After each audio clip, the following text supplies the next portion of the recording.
Perfecto, pues vamos a empezar la sesión del día de hoy. Vamos a hablar acerca de revisión de guías, en este caso de guías de tratamiento en los pacientes con epilepsia.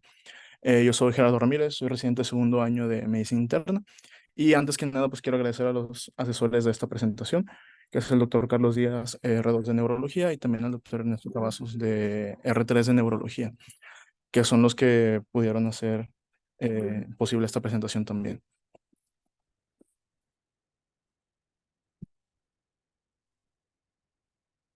Lo que vamos a revisar el día de hoy van a ser estas guías. Estas son realizadas por el Programa Prioritario de Epilepsia. Se trata de un programa que es mexicano, en el cual es una iniciativa que se creó junto con el sistema de salud en 1984. Esta tiene la finalidad de normar, de coordinar, de sistematizar y de optimizar las estrategias a favor del paciente que padece epilepsia, asociando también a sus familias y a la sociedad con el fin de concientizar sobre estos padecimientos que tienen los pacientes de epilépticos. Estas guías clínicas fueron diseñadas para normar su abordaje y estas se encuentran en constante actualización. Aproximadamente se actualizan cada 5 años y su última actualización fue en 2019-2020, ya que hay dos fragmentos de las guías. Y este grupo está conformado por 78 centros de atención integral del paciente con epilepsia durante esto dentro de todo el país.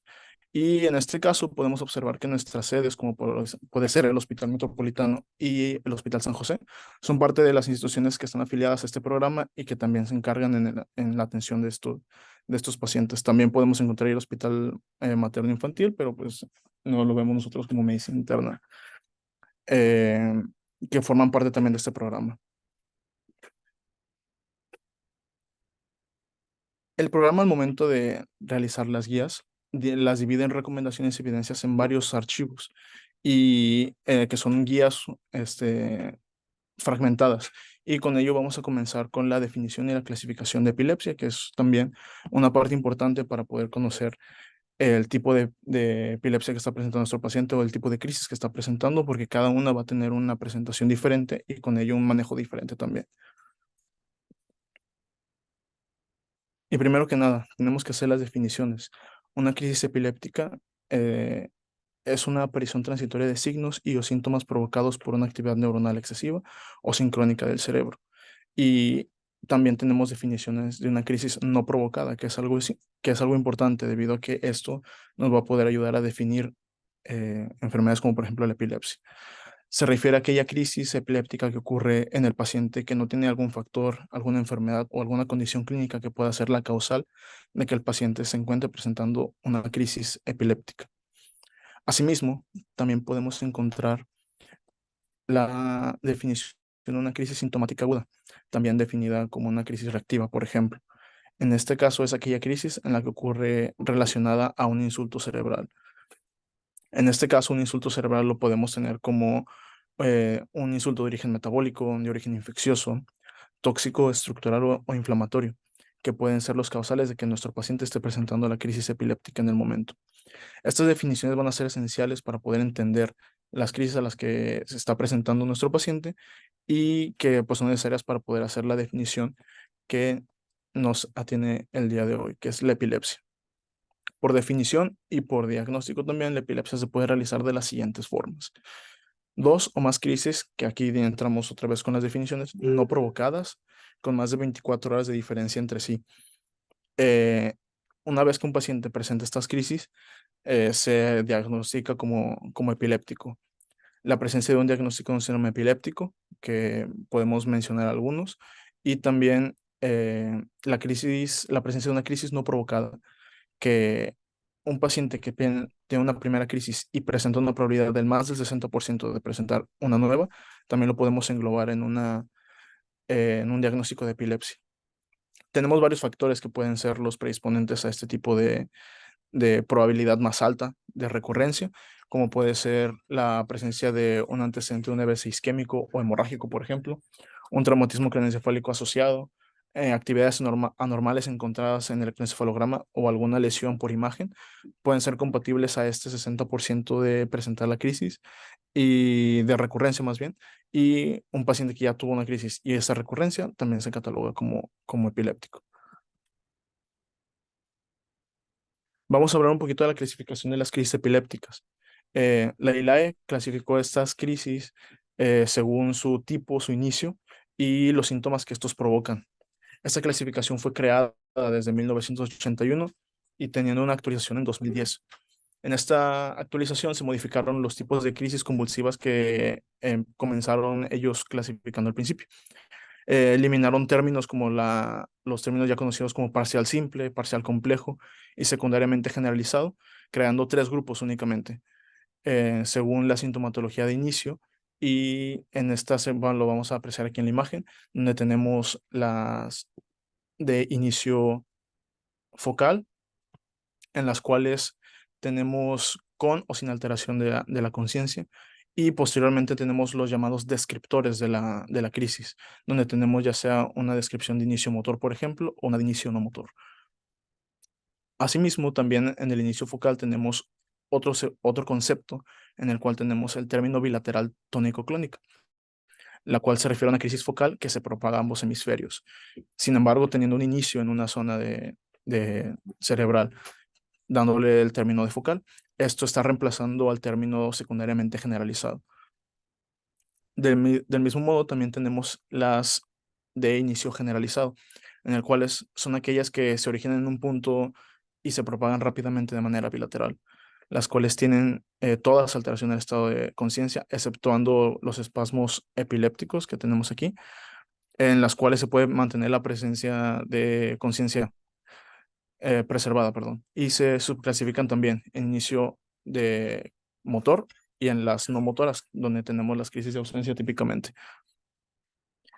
También en esta nueva clasificación se iniciaron a describir las de inicio desconocido, en las cuales tenemos aquellas crisis donde no se conoce a ciencia cierta cuál fue el inicio, si fue generalizado, si fue focal, y esto lo podemos ver en aquellas crisis que ocurren con pacientes en las que no había testigos de la crisis o si el resultado de exploraciones complementarias, como por ejemplo el electroencefalograma o neuroimagen, no están aún disponibles para podernos dar un indicio de qué tipo de crisis epiléptica presentaba nuestro paciente.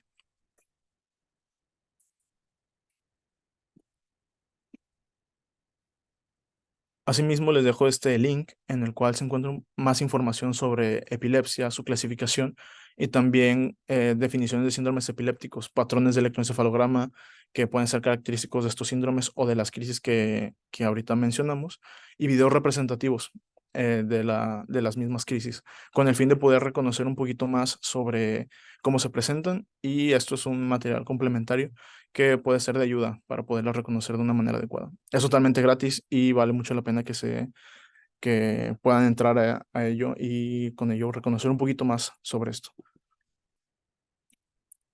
Continuando, también se hace la clasificación de epilepsia, en el cual se encuentra propuesta en tres niveles de diagnóstico, los cuales, de ser posible, deberían de cumplirse de manera cabal. Sin embargo, esta propuesta, también hecha por Lilay, está establecida para adaptarse al posible abordaje que pueda estar limitado en ciertos centros o en ciertos países que tengan recursos limitados. En todos los niveles se encuentran presentes las comorbilidades, como lo podemos observar de este lado de la imagen, y también las posibles etiologías que puedan estar presentando eh, o haciendo que el paciente tenga estas crisis convulsivas antes de que incluso describir un síndrome epiléptico. Para ello, por ejemplo, tenemos el nivel 1, que es el que se seleccionó. Se encuentra en la descripción que hicimos ahorita. Describimos el tipo de crisis que ya sea focal o generalizada o también de inicio desconocido. En el inicio 2 se refiere al momento en donde se encuentra un resultado de un electroencefalograma o de un estudio de imagen cerebral y clasificamos aquí la epilepsia del paciente. También en el nivel 3 que ya es el final, tenemos es la conjunción de todos los resultados que obtuvimos del electroencefalograma, de los tipos de crisis que presenta nuestro paciente, de los estudios de imagen y también de las características del paciente. Háblese de antecedentes, de la edad que tiene nuestro paciente, variaciones en la presentación, comorbilidades desencadenantes, como los podemos ver aquí en el lado de la etiología, donde se va a terminar por concretar un síndrome epiléptico en caso de que así tenga las características del paciente.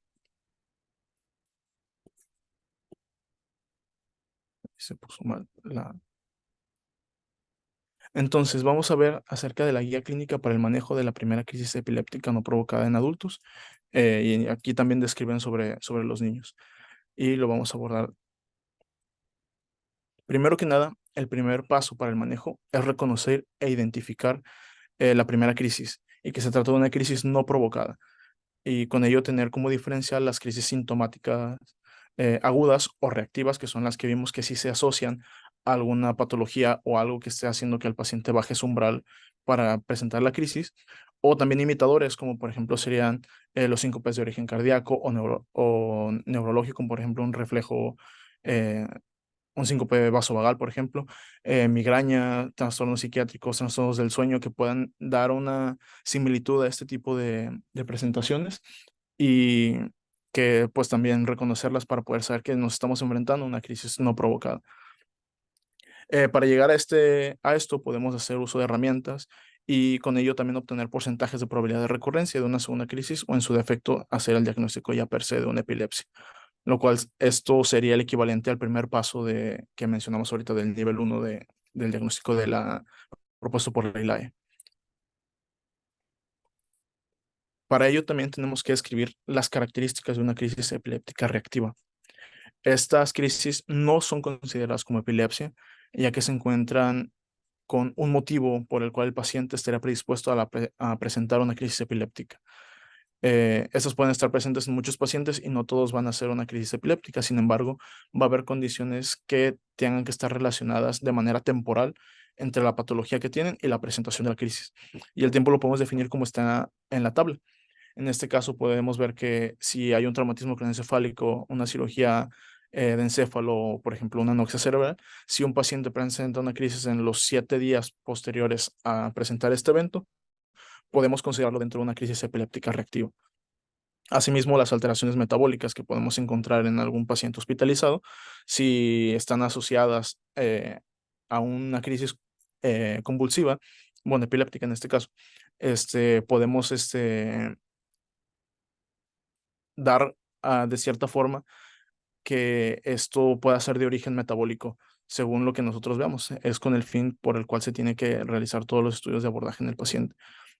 La abstinencia de alcohol también nos puede causar crisis epilépticas y las podemos estar asociadas a una crisis reactiva si está entre las 7 a 48 horas de de comenzado el cuadro. Asimismo, durante la fase aguda de infección del sistema nervioso central, hay un caso especial en la enfermedad vascular cerebral, en el cual podemos tener 21 días como el punto de corte, donde si tenemos una crisis epiléptica 21 días, en los primeros 21 días de tener esta EBC, no lo vamos a considerar como epilepsia, debido a que va a estar catalogada dentro de las crisis epilépticas reactivas. Sin embargo, si estos tienen más de 21 días, es una definición de un riesgo mayor de recurrencia en los pacientes y con ello podemos definir la presencia de un diagnóstico de epilepsia, que es como que la diferente en estos conceptos. Asimismo, ¿qué estudios de gabinete son de utilidad diagnóstica y pronóstica para estos pacientes? En este caso, el electroencefalograma pues se trata del estudio y análisis de la actividad bioeléctrica del cerebro. Es uno de los métodos utilizados eh, dentro del diagnóstico de los pacientes con epilepsia que son más específicos. En estos pues van a detectar la actividad epileptiforme de manera interictal y o ictal, ya sea en este caso es por medio de electrodos de superficie, como lo podemos ver en la imagen, pueden ser semi-invasivos o incluso intracraneanos, con los cuales podemos nosotros detectar la actividad cerebral. Este va a tener como utilidad para el apoyo del diagnóstico, en este caso de epilepsia, para poder clasificar las crisis epilépticas, que viene, por ejemplo, también bien descrito en el link que les puse, los patrones que pueden tener de manera específica algunos tipos de crisis, pueden determinar etiología o desencadenantes y también ser útiles en la elección de tratamiento de un paciente que está presentando una crisis epiléptica. Este procedimiento está estandarizado, el cual debe ser realizado por un personal capacitado para colocación y también para su interpretación, y se describe como una duración mínima de 20 minutos y con un uso de al menos 21 electrodos mínimos como para poder saber que es un electroencefalograma bien aplicado. Y estos suelen colocarse con este sistema de 10-20. que es la imagen que acaba de salir en la pantalla. Primero que nada, pues el electroencefalograma pues, es el estudio más solicitado en los pacientes que se abordan con epilepsia. Y pues esto es debido a que del 29 al 55% de los pacientes con epilepsia van a tener una alteración en su primer electroencefalograma de rutina. Y esto le da una sensibilidad de aproximadamente un 43% para su diagnóstico. Asimismo, la probabilidad de encontrar normalidades en este electroencefalograma puede aumentar según se hagan de manera seriada, comenzando de aproximadamente un 39% en este primer electroencefalograma hasta un 68% después de haber realizado 3 electroencefalogramas. Y pues también las descargas epilépticas son mayormente encontradas tras las primeras 12 a 24 horas de haber ocurrido la crisis, por lo cual se recomienda realizarlo en las primeras 72 horas, siendo esta una recomendación descrita por la ILAE también. Del mismo modo, el riesgo de recurrencia de una crisis tras este electroencefalograma anormal se describe de un 73.2%, con lo cual, debido a este riesgo de recurrencia, un paciente que presenta una crisis no provocada con una actividad anormal en el electroencefalograma ya tiene más del 60% de probabilidades de presentar una segunda crisis, por lo cual entra dentro del diagnóstico de una epilepsia. Entonces, mediante este único método diagnóstico podemos hacer la definición de epilepsia propuesta por la ILAE.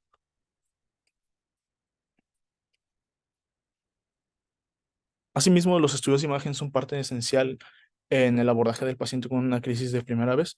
Nos ayudan a predecir también recurrencia y también a determinar etiología de la misma, como lo podemos ver en las imágenes representativas. Que en este caso pues tenemos la presencia de una masa o de un sangrado que tenemos en encéfalo, o también en la resonancia magnética pues podemos encontrar también lesiones sugestivas de afecciones como por ejemplo aquí en la sección, en el lóbulo temporal. Entonces, se debe realizar siempre un ataque de encéfalo en los pacientes que tienen una situación urgente. Sin embargo, la imagen que es recomendable siempre realizar es una resonancia magnética, debido a que es mucho más específica para poder ver lesiones que pueden ser las causales de esta crisis epiléptica que tiene el paciente y con ello descartar lesiones epileptogénicas. Sin embargo, pues en casos de urgencia se puede realizar la taxing como un buen abordaje. Y esto es más que nada porque se reportan cifras de recurrencia de hasta un 59% en las lesiones encontradas por TAC y de un 67% en las que están encontradas por resonancia magnética. Y pues estas son las recomendaciones que se dan para poder decidir a qué paciente podríamos realizarle una imagen, siendo la resonancia magnética siempre la principal. En pacientes con crisis focales, un déficit neurológico focal que nos puede hacer muchas patologías y que tenemos que descartar mediante una imagen, alteración de un estado mental, un traumatismo craneal reciente, eh, la presencia de neoplasias, de sospecha de infección de VIH, así como también alteraciones de coagulopatías, eh, cefaleas persistentes, signos meningios e hipertensión intracraniana, los cuales nos pueden dar muchas patologías y las cuales las tenemos que descartar mediante un estudio de imagen.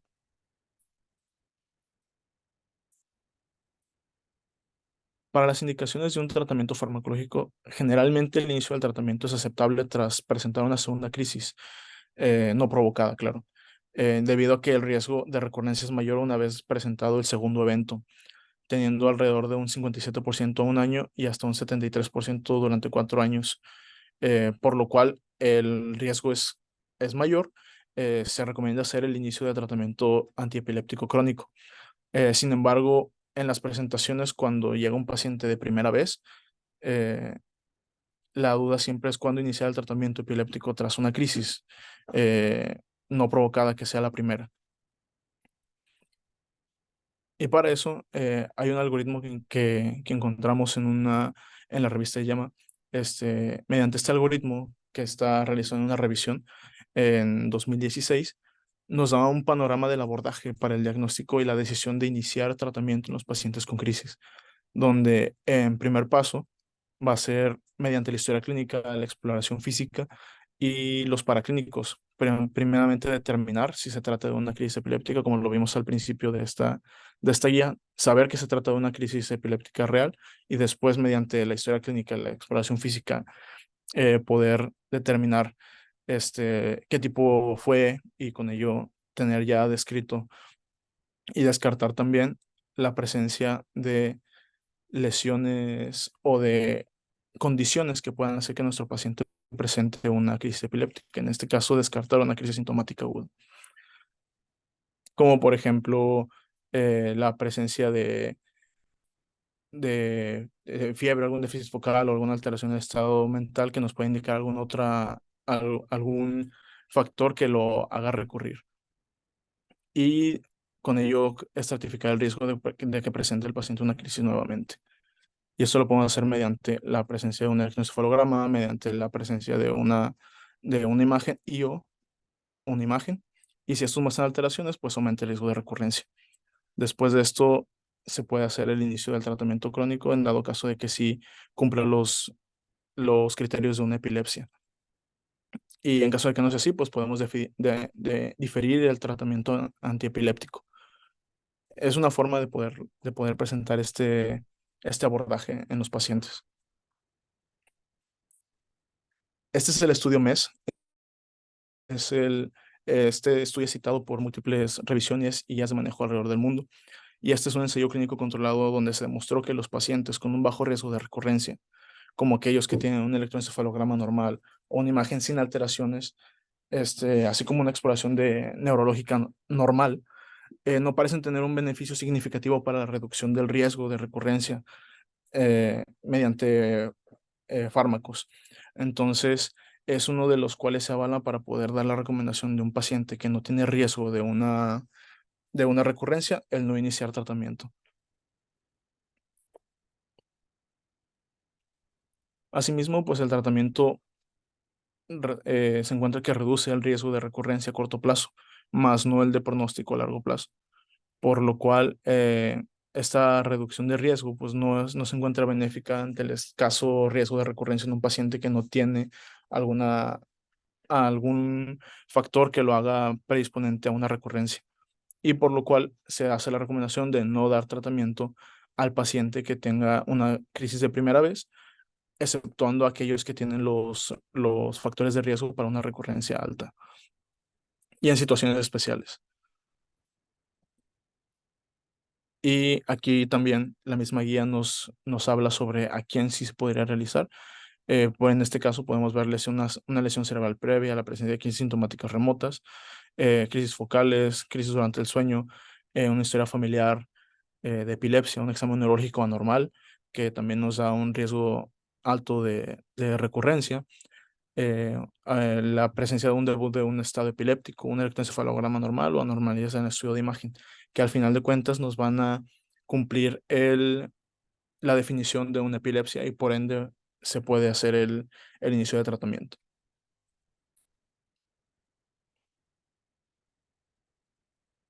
Asimismo, pues la duda es los fármacos antiepilépticos que podemos utilizar en estos pacientes.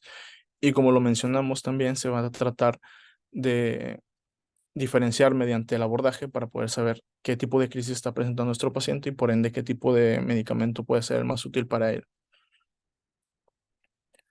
Entonces, tiempo atrás se creía que entre más medicamentos en el paciente, pues menos riesgo de recurrencia iba a tener. Sin embargo, pues se comenzó a cuestionar esto debido a que, pues, entre más fármacos, más efectos adversos se presentaban en los pacientes y pues se comenzó a hacer estudios para poder hacer este tipo para ver si en verdad había un beneficio en tener una polifarmacia en los pacientes. Se realizaron estudios comparativos como este publicado en JAMA, el cual es un estudio de corte longitudinal realizado en Escocia de aproximadamente 1.795 pacientes, donde se encontró que el 63.7% de los pacientes estuvieron libres de crisis tras un año de manejo, de los cuales el 89% estaba únicamente manejado con un fármaco, por lo cual este es uno de los estudios con los cuales se basan para poder decir que una monoterapia es principalmente el manejo adecuado para los pacientes.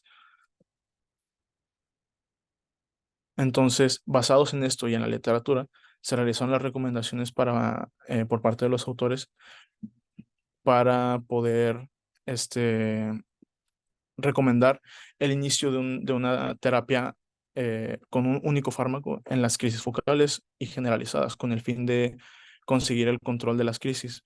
Asimismo, teniendo en cuenta que aproximadamente el 20 al 30% de los pacientes podrían no alcanzar esta meta y requerir cambio de manejo, pero tenemos una respuesta amplia con una monoterapia.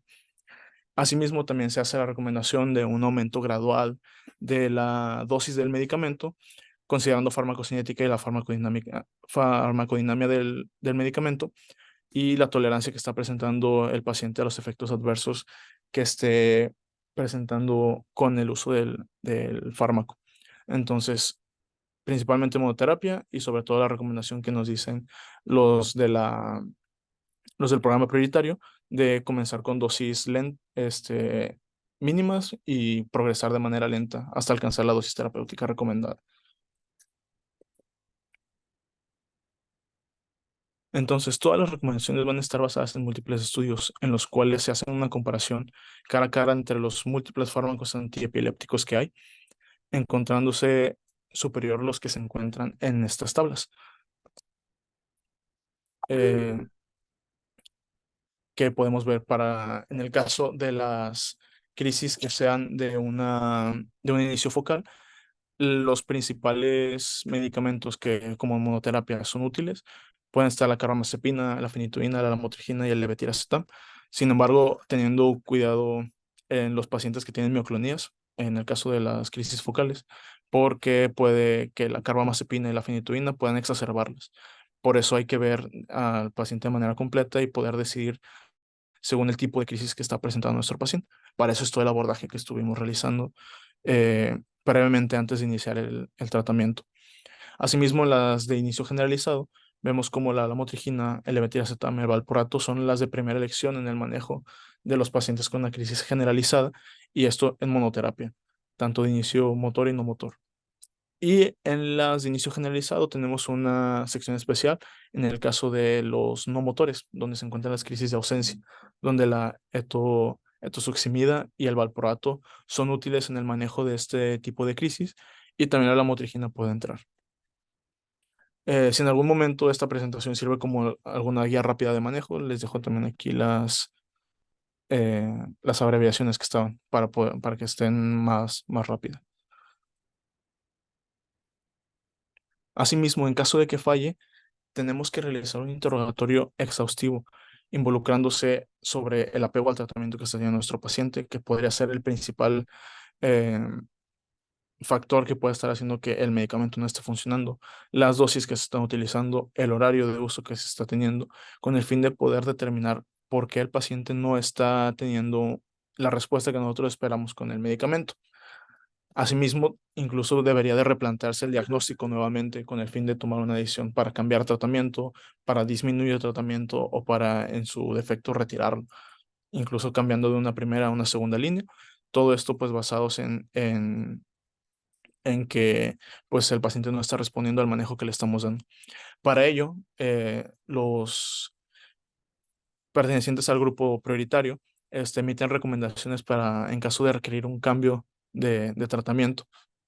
En este caso, si por ejemplo el paciente no tolera la primera línea de tratamiento, pues se recomienda realizar el cambio a dosis bajas de otro de primera línea, por ejemplo, o cuando llegamos ya a una dosis terapéutica en un fármaco ya elegido y no se logra el 100% de control, esto en un plazo de 6 meses, pues se debe considerar otro fármaco de una acción diferente.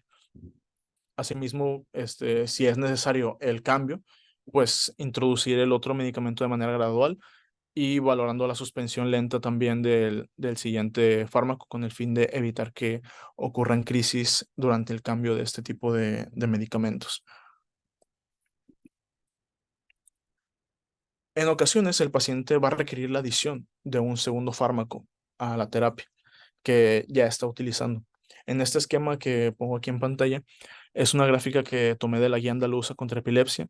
Describe una propuesta de abordaje en los pacientes que se inició un tratamiento de epilepsia y la forma en la cual se puede tomar la decisión para el cambio del fármaco o en su defecto de la adición de un segundo fármaco, que es esta biterapia. Eh, la evidencia que tenemos para una biterapia, una terapia dual, es de baja calidad. Se describe que el control puede ser de 4 a 25% únicamente con la biterapia. Y esto puede ser obtenido por opinión de expertos, serie de casos, ensayos clínicos no controlados, pero son recomendaciones que se ha visto que que en algunos pacientes funciona. Sin embargo, pues ya vimos que la posibilidad de control de crisis pues no es muy amplia. En este caso podemos ver si con una dosis del medicamento tenemos un control de crisis, pues lo mantenemos. Si tenemos una dosis mínima eficaz y no presenta control de crisis, se recomienda aumentar la dosis. Y si se encuentra un control parcial, pensar en poder agregar un nuevo medicamento para poder agregar o tener una sustitución, tanto agregar como sustituir. O si se tiene algún efecto adverso, podemos considerar reducir dosis, o si tiene un efecto adverso grave, claramente pues la pauta es sustituir el medicamento que le estamos dando a nuestro paciente. Y con ello, pues con este algoritmo tener las combinaciones para poder saber qué hacer ante la falla de un tratamiento que estamos dando al paciente después de haber descartado el resto de las posibilidades por las cuales no esté funcionando. Asimismo, la combinación eficaz que más se ha visto es la de combinación de un bloqueador de canal de sodio con un fármaco antipiléptico de amplio espectro. Y en este caso también se emiten recomendaciones basadas en donde podemos observar que la evidencia presentada es muy variable y que la biterapia pues está asociada a mayores efectos adversos. Claramente, si tenemos un medicamento extra, van a ser otros efectos adversos asociados al medicamento que ya estaba tomando nuestro paciente e incluso que pueden ser potenciados por, por interacciones entre estos medicamentos.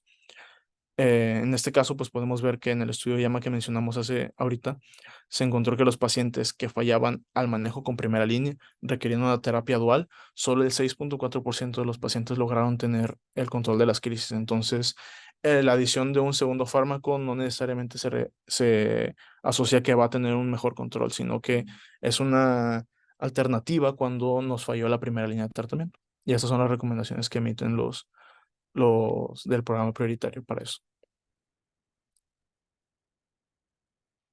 Asimismo, la idea es tener al paciente siempre con la cantidad mínima de fármaco o en su defecto de conseguir el retiro del mismo, con el fin de evitar los efectos adversos que mencionamos, asociados a la terapia farmacológica tanto dual como la monoterapia. Entonces la pregunta es, ¿cuándo puedo suspender o reducir el tratamiento en el paciente con epilepsia? Y es para eso que también crearon una guía de ese estilo. Entonces, en este caso, tras el inicio del tratamiento y de la monitoración de las crisis y su frecuencia, es esencial la toma de decisión de la suspensión del manejo.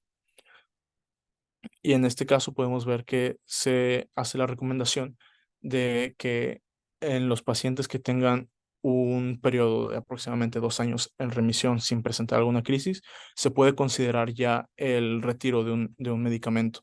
Sin embargo, no eh, hay criterios en los cuales se puede hacer la suspensión, donde tenemos de 2 a 5 años libres de crisis, según la Asociación Americana de Neurología, que estableció estos criterios desde 1996. Y si tenemos un paciente que tiene 2 a 5 años libres de crisis, según presente únicamente un tipo de epilepsia, una exploración neurológica normal y un electroencefalograma normal, se puede tener, no la certeza, pero sí una menor probabilidad de recurrencia en caso de decidir la suspensión del medicamento. Y claramente, si el paciente toma más tiempo el medicamento, de más de 2 años, 3, 4, 5, 6, 7, pues el riesgo de recurrencia pues va a ser eh, va a ser mínimo.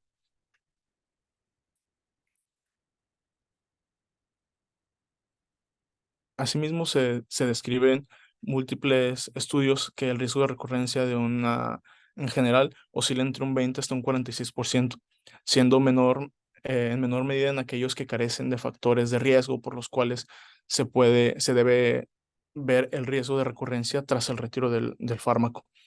Y existen factores que nos pueden predecir este riesgo y en estos pacientes es donde se debe tomar en cuenta la decisión. O sea, se debe de tener un poquito más de cautela al momento de realizar ese retiro. Que es precisamente en estos pacientes los factores de riesgo. Debemos de tener, eh, hacer un balance entre el riesgo-beneficio del retiro o no del fármaco. Estos son los factores de riesgo encontrados, donde la edad se especifica como un factor donde entre mayor sea la edad del retiro del medicamento, o sea, más tiempo esté expuesto al medicamento, tiene menor riesgo de aproximadamente un 45%. Y esto es lógico, debido a mayor exposición, pues menos probabilidad de que recurra. Se ha encontrado un déficit neurológico, por ejemplo, también como la presencia de un IQ debajo de 70 puntos o la presencia de un déficit motor, que ya nos está diciendo que hay una exploración neurológica anormal, también es un factor de riesgo para que el paciente pueda recurrir en cuanto nosotros suspendamos el tratamiento. Y esto se ve en aproximadamente un 15% de riesgo de recurrencia durante el primer mes tras el retiro del fármaco. El electroencefalograma normal se ha asociado a un riesgo de recurrencia mayor, sin embargo, pues no se recomienda que no se retire el tratamiento si este es el único factor de riesgo. Si tenemos un paciente que tiene una epilepsia que ya está en control, aún tiene datos anormales en el electroencefalograma, pero el resto de los factores están bien, podemos hacer el retiro del fármaco. Obviamente, pues con tenor de que pues tenga un poquito más de factor de riesgo para recurrencia. La edad de inicio de epilepsia también, si la epilepsia inicia en los extremos de la vida, también suele tener un riesgo mayor de recurrencia y obviamente de difícil control. Cuando tenemos un paciente que requiere muchos fármacos, es una epilepsia de difícil control que también en cuanto lo suspendamos podemos tener más riesgo de que esto recurra. Asimismo, para la recomendación del retiro, pues se recomienda un retiro gradual en un lapso de 4 a 6 meses. Esto basado en serie de casos, predominantemente se hicieron en niños, donde el promedio encontrado es precisamente esto de 4 a 6 meses para su destete adecuado y así evitar una presentación de rebote al retiro brusco de medicamento, aunque de esto pues no hay evidencia que sea frecuente. Y puede ser hay estudios que retiran el medicamento desde 4 semanas, en 4 semanas, o hasta un año en el que hacen el destete. Sin embargo, pues de 4 a 6 meses es la recomendación que se ha realizado. Entonces, ¿qué riesgos va a tener un paciente que tiene una suspensión y qué beneficios va a tener? En el caso de los riesgos, el riesgo de una lesión física, incluso de hasta muerte, puede estar asociado a la presencia de una crisis que puede ocurrir posterior al retiro del fármaco. Se describen pérdidas de empleo, de licencia de conducir, por ejemplo, asociados a que por ley, según el lugar en donde habite el paciente, se haga el retiro de licencia o de perder empleos por riesgo a que presente crisis el paciente durante este tipo de actividades, llevando al paciente a serios problemas tanto sociales como económicos. Se describe que puede haber crisis epilépticas refractarias al tratamiento tras suspender el fármaco, visto únicamente en el 1% de los casos que suspenden el tratamiento, ya que el 97% de los casos puede remitir tras el reinicio del manejo que utilizaba previamente el paciente.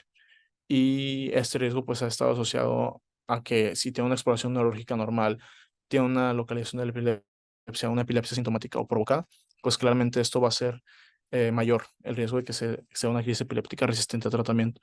Sin embargo, pues el paciente está cumpliendo con criterios para que pueda no ser benéfico el retiro del medicamento per se.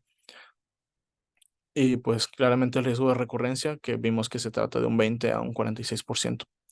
Sin embargo, por los beneficios que tenemos asociados a no depender de un medicamento, se puede encontrar una calidad de vida mayor, asociada a una mayor autonomía del paciente, a que no haya presencia de efectos adversos, recuperación de trabajo, retorno a actividades diarias, ya que no están dependiendo de estar tomando un medicamento para poder mantenerse libres de crisis.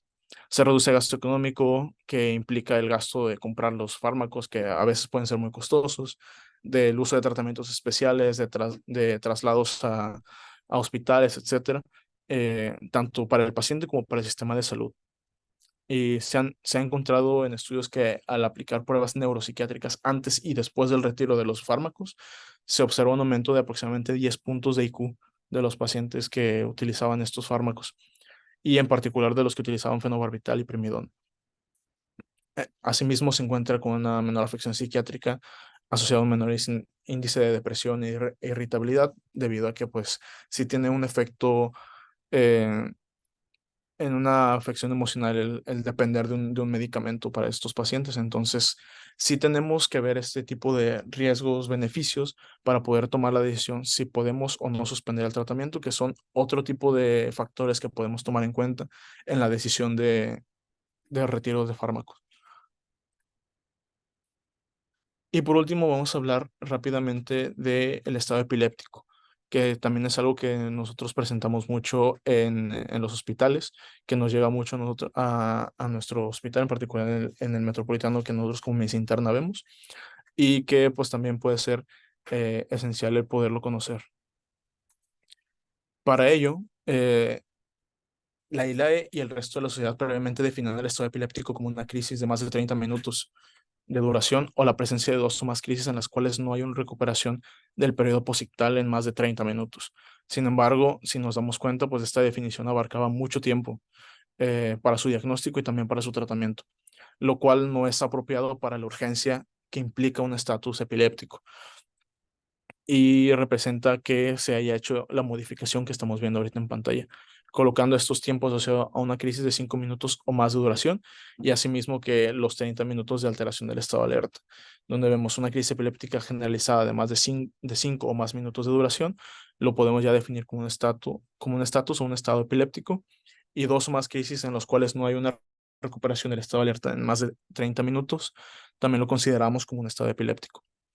Para la mayoría de los casos de un estado epiléptico se deben a una lesión cerebral estructural subyacente o una alteración tóxico-metabólica. Y este es el resultado de la falla de los mecanismos inhibitorios de la crisis, lo cual de manera fisiológica va a interrumpir la crisis. En este caso no está ocurriendo. Y aumenta también los factores causales de que el paciente se persista en este estado. En este caso, podemos ver que hay criterios del estatus epiléptico según se trata de una epilepsia, de un estado epiléptico motor generalizado, de un motor con alteración del estado de alerta o incluso un no motor en donde entran las crisis de ausencia. En el estatus epiléptico motor generalizado es el más común de sus variantes, abarcando aproximadamente del 45 al 75% de los casos. Sin embargo, existen otros tipos de este estado epiléptico como los que mencionamos ahorita, en donde los criterios van a cambiar según la temporalidad. Los que vimos ahorita se trata de un motor generalizado. Como vemos en un focal motor con alteración del estado de alerta, tenemos diferentes tiempos de criterio, siendo esto pues más evidente en los no motores. La ILA en 2015 describe dos tiempos, denominándolos T1 y T2, siendo T1 el tiempo en el cual se considera una crisis anormalmente prolongada y con escasas probabilidades de que yugule de manera espontánea. Entonces, un estatus epiléptico motor generalizado con más de 5 minutos de duración probablemente ya no vaya a ceder de manera espontánea. Asimismo, un focal motor más de 10 minutos probablemente ya no vaya a tener a yugular de manera espontánea, y del mismo modo una crisis de ausencia de 10 o 15 minutos o más de evolución ya no va a tener una resolución espontánea, por lo cual ya entra dentro del criterio de un estatus epiléptico. Y el T2 se refiere al tiempo asociado en el cual se pueden encontrar mayores consecuencias a largo plazo si persiste el estado debido a la lesión y a la muerte neuronal, siendo descrito únicamente en el motor generalizado y en el focal motor, que únicamente lo que varían es el tiempo en el cual el paciente no recupera el estado de alerta, siendo el clásico de 30 minutos en el motor generalizado y modificándose a 30 minutos más, a 60, en el caso de una focal con alteración del estado de alerta. Pongo este esquema que es un poquito extenso, en el cual es un esquema que está tomado de la guía de estatus epiléptico de la Sociedad Americana de Epilepsia. Es una propuesta de manejo para estos pacientes, la cual no difiere mucho de la que se refiere en la guía del Grupo Prioritario Mexicano. así como muchas fuentes que se revisaron, se dividen las etapas, en etapas el manejo de este estado epiléptico, basado en el tiempo y en la respuesta que podrían tener al tratamiento, comenzando con una etapa de estabilización que abarca de los 0 a los 5 minutos de haber iniciado. Y una vez que cruzamos esta etapa, podemos ya definir un estado epiléptico. Al principio tenemos que realizar el abordaje inicial con un ABCD para poder estabilizar al paciente y tener manejo de soporte, descartar las causas que puedan ser imitadores de una crisis epiléptica. Por ejemplo, hipoglucemias, también toma de laboratorios para poder ver si no se trata de algo metabólico y asimismo administrar tan pronto sea posible la medicación de primera línea, que en este caso son benzodiazepinas, eh, que se inicia tras los 5 minutos, que esto es referido en el T1 definido por Leylay. Esto a las dosis presentadas que están aquí dentro del mismo algoritmo, y se pueden hacer dosis únicas, o también se pueden dar dosis extra en el caso del diazepam o del lorazepam, debido a la vida media más corta, y se mantiene como alternativas, pues en caso de que los pacientes no cuenten con una vía de administración. Para eso se dan aquí opciones para poder tener otro tipo de fármacos en caso de no contar con otros, o en caso de no tener los accesos suficientes para poder administrar el medicamento, que usualmente es intravenoso, que puede aplicarse, por ejemplo, el diazepam vía rectal o el midazolam intranasal, que es una presentación que creo que no está disponible en México. Seguimos con la fase 2, en la cual se hace inicio de fármacos antiepilépticos. Algunas fuentes, más bien, la recomendación que se hace es que desde la primera fase se comience la aplicación del medicamento, precisamente del medicamento antiepiléptico, debido a que va a tardar un poco en hacer efecto la fenitoína, el valproato, el levetiracetam, por lo cual se intenta yugular la crisis mediante benzodiazepinas, y en ese momento se administra también el medicamento antiepiléptico para poder tener el efecto deseado y no tener que esperarnos hasta 20, 40 minutos en lo que las guías te dicen que hay que esperar para seguir el siguiente paso. No es algo que es lineal, sino que va ocurriendo al mismo tiempo. Y debido a que muchos requieren una infusión más lenta para poder entrar hacia el sistema. Y también la tercera etapa, en la cual encontramos la definición de que estaríamos aplicándola en esta parte, donde encontramos la definición de un estado epiléptico refractario, definido por la persistencia de la crisis a pesar del manejo correcto con dos fármacos antiepilépticos, considerando la benzodiazepina y un fármaco antiepiléptico como por ejemplo el ácido valproico, levetiracetam o fenitoína, por ejemplo. Y en esta etapa se hace uso de medicamentos anestésicos. Háblese de midazolam, tiopental, propofol, fenobarbital, estos en infusión continua con el fin de sedar al paciente. Y en estos casos se recomienda el uso de un electroencefalograma continuo para poder detectar si el paciente está presentando o no aún la crisis epiléptica. Y si esto persiste, pues eh, más de 24 horas podemos darle definición a un estado epiléptico superrefractario. Posterior al manejo del estado epiléptico, 2/3 de los pacientes responden bien al primer tratamiento, que en este caso es la benzodiazepina, y suelen tener buen pronóstico. Sin embargo, aproximadamente del 3 al 33% de los pacientes fallece por la condición o por las complicaciones asociadas al manejo de este tipo de estatus. Esto háblese de un uso prolongado de ventilador y sus complicaciones, ya que un paciente que requirió de la asistencia de una vía aérea artificial, pues va a estar expuesto a otro tipo de infecciones, a otro tipo de patologías, y no solo que sea consecuencia del estatus epiléptico. Bradicardia refractaria, acidosis metabólica, presencia de hiperlipidemia, hígado graso por el uso de medicamentos, la presencia de factores desencadenantes, por ejemplo, sepsis, la ventilación, el requerimiento de la ventilación, todo esto que puede hacer que el paciente pueda complicarse aparte de tener el estatus epiléptico, que de por sí ya se trata de un estado de urgencia, pues el requerimiento de eso, el abordaje que se requiere, puede tenerlo a más complicaciones según cómo se mantenga después del manejo del estatus epiléptico. Entonces, resolviendo el estatus no solo es resolver el estatus, sino también resolver lo que se tuvo que hacer para poderlo tratar. Y esta es la bibliografía que utilicé. durante la presentación y pues muchas gracias por su atención.